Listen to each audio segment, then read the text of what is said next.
আসসালামু আলাইকুম। সবাই কেমন আছেন? আলহামদুলিল্লাহ, আমি ভালো আছি। ঈদের পরে পরিবার নিয়ে ঘোরাঘুরি করতে ভালোই লাগে। আমরাও আজকে সারা দিনের জন্য বের হয়ে গেছি, শুধু ঘুরবো। প্রথমে বাংলার তাজমহল দেখলাম, এখন সোনারগাঁয়ের দিকে যাচ্ছি। সোনারগাঁ পানাম নগরে যাব আজকে আমরা। সেখানকার কথা অনেক শুনেছি, কিন্তু যাওয়া হয়ে ওঠেনি। আজকে যাব। ঈদের মধ্যে ঘরে বসে না থেকে একটু ঘুরলেও মনটা ভালো লাগে। তাছাড়া রাস্তাঘাটও ফাঁকা, গাড়ি ড্রাইভ করতে আপনাদের ভাইয়ার খুবই সুবিধা হচ্ছে। জ্যাম ঠেলে ঘুরতে একদমই ভালো লাগে না। এই তো চলে এসেছি, এখন গাড়ি পার্কিংয়ে রেখে তারপর যাব আমরা। পানাম সিটিতে যেতে টিকিট লাগে। আপনাদের ভাইয়া টিকিট কাউন্টারে যাচ্ছে টিকিট কাটার জন্য। এখানে একটা টিকিট 20 টাকা করে। রাজধানী ঢাকা থেকে 30 কিলোমিটার দক্ষিণ পূর্বে পানাম নগরের অবস্থান। হাজার বছরের প্রাচীন নগর সুবর্ণগ্রাম ছিল পূর্ব বাংলার রাজধানী। এই তো টিকিট কাটা হয়ে গেছে, এখন আমরা পানাম সিটির ভিতরে ঢুকছি। টিকিটটা দেখে সোনারগাঁয়ের প্রাচীন সুবর্ণগ্রাম দেখার জন্য অনেক দর্শনার্থী আসে অনেক দূর দূরান্ত থেকে। একটি সড়কের দুই পাশে মোট 52টি ভবন নিয়ে পানাম নগর। ভবনগুলোর অধিকাংশই একতলা থেকে 3 তলা।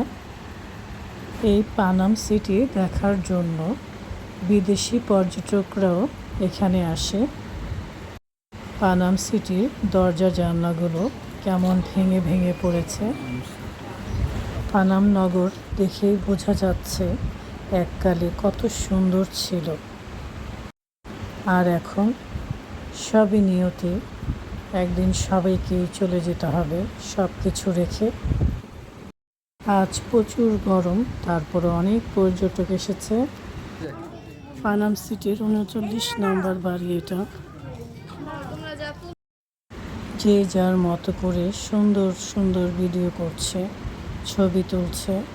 আর আমি বা বাদ যাব কেন, আমিও ভিডিও করে নিচ্ছি। এই ভবনটা দেখেন কি সুন্দর লাগছে। ভবনের দুপাশে ঘাটসহ পুকুর রয়েছে। পুকুরটা দেখে মনটাই খারাপ হয়ে গেল, একদমই জরাজীর্ণ অবস্থা। আমি ঘাটে কিছুক্ষণ বসলাম, একটু চারপাশটা ঘুরে ঘুরে দেখছিলাম। এক সময় কতই না সুন্দর ছিল এই চারপাশটা।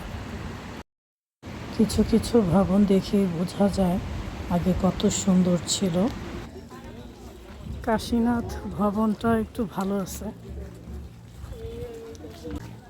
এখানে সিকিউরিটি গার্ড আছে। পাশেই আছে হিন্দুদের মন্দির। মন্দিরের পাশে একটা ফুলের গাছ। ভাঙাচোরা একটা ভবনের সামনে আমি দাঁড়িয়ে একটু ভিডিও করে নিচ্ছি। এখানে অনেকেই পিকনিক করার জন্য আসে।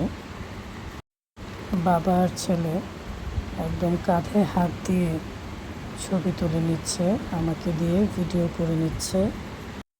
সুবর্ণগ্রামে স্থানীয় হিন্দু রাজা দনুজ মাধব তার শাসন কেন্দ্র প্রতিষ্ঠা করে। এখানে সোনারগাঁ ছিল স্বাধীন সুলতানি বাংলার অন্যতম রাজধানী। সোনারগাঁ পানাম সিটিতে আসলে প্রচুর হাঁটতে হবে, হেঁটে হেঁটে সব দেখতে হয়। বাড়িগুলো দেখলেই বোঝা যায় কত নিখুঁত হাতে করেছিল। মোটামুটি এখানে অনেক ঘুরেছি। অনেক গরম, তারপরও আমাকে দমাতে পারিনি। এত সুন্দর জায়গা সবসময় তো আর আশা পড়বে না। সবাই কাজকর্মে ব্যস্ত থাকে।